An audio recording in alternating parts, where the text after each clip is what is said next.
This is a look at the new and improved welding shop at Mae Jemison High School.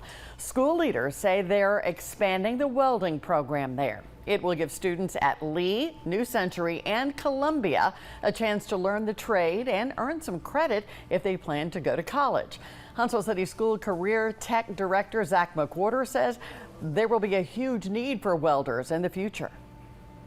As we have seen, and labor statistics have shown that from the age of 55 and up, there's a lot of welders that are going to be retiring pretty soon.